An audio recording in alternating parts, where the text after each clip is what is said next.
is the F-134 engine. Removed it from the Jeep bell housing yesterday, hoisted it and put it on the stand. I want to detail all the stuff on it before I take it apart. So what we have here is we have the valve cover sitting on top. That's pretty straightforward. I'll take that right off. So this is what we're looking at. This is the front of the engine, obviously. There's the water pump installed like that. I don't know where that went to because that was taped off when I got it.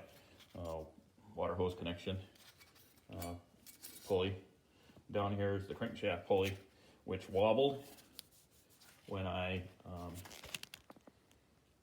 ran it with a starter motor.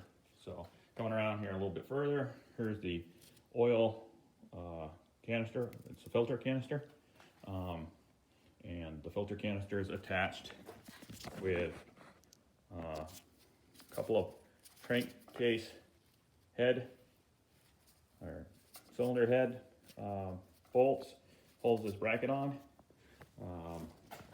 There is a small bolt here that attaches the filler tube.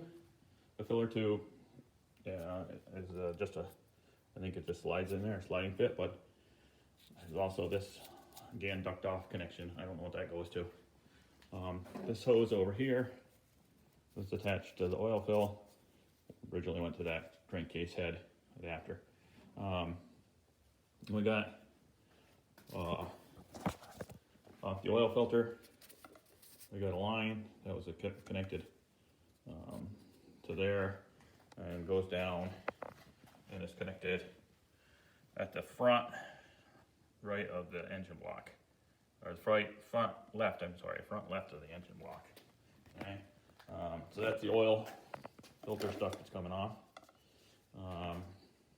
Up here is the thermostat housing, which I'll probably leave in place, but that's the thermostat housing. This is the water pump viewed on this side. That needs to be connected with a couple of bolts. Then we have the fuel pump. The fuel pump is attached down here with a couple of bolts. One bolt on one side, one bolt on the other side. This is where the exhaust manifold was. There are the spark plugs. Here's our valve cover on this side. Is a connection that they made that went up to the crankcase cover, or the valve cover on this valve cover. Here is a fitting that also held the throttle linkage, and that comes off. This is the cover for the exhaust valves, the exhaust valve cover. Underneath here is the actual oil pump. Oil pump is held on with a couple of bolts.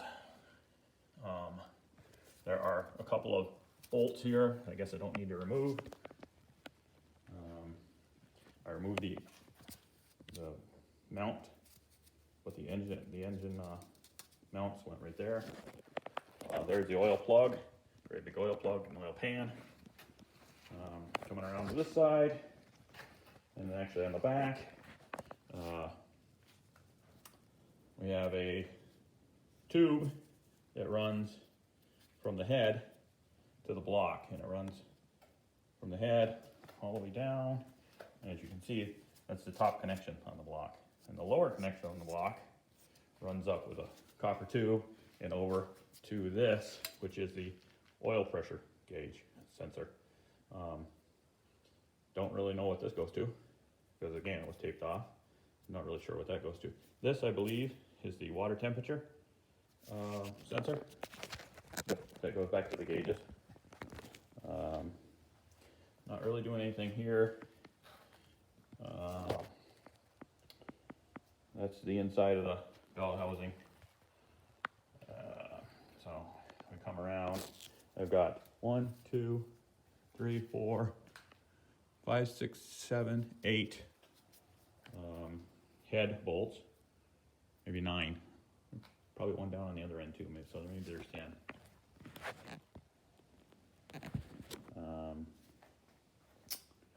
And this is the antifreeze drain line, and I just drained that, and this is what the antifreeze looks like. So that looks pretty good because I don't see any oil or in there. It looks like it's just antifreeze. So that was in the block. There's a bracket over here on this side. This was used to be for the generator, I believe. It looks like 2 bolts, hold that on. And there's a rubber bushing type thing. I think they came up with something else. So one of the things you can observe here is how that got bent. So that I have to get straightened. This is part of this, looks like cover slash timing belt cover type of thingy. So we'll have to see what that is when we get that off. The oil pan is held on with a series of bolts. So we'll take that off eventually. Got a couple of freeze plugs in the thing. We'll look at the valve. As long as we're at it, we'll go down through there so we can get a good picture of what that looks like as far as bolts and fasteners. So we can see what we're looking at. I'll go around the other side. Take a look at the wall from the other side. Just so we have a videotape of how that is and how it's assembled. This side actually looks pretty clean. We're just kind of going down through there and looking at what that looks like.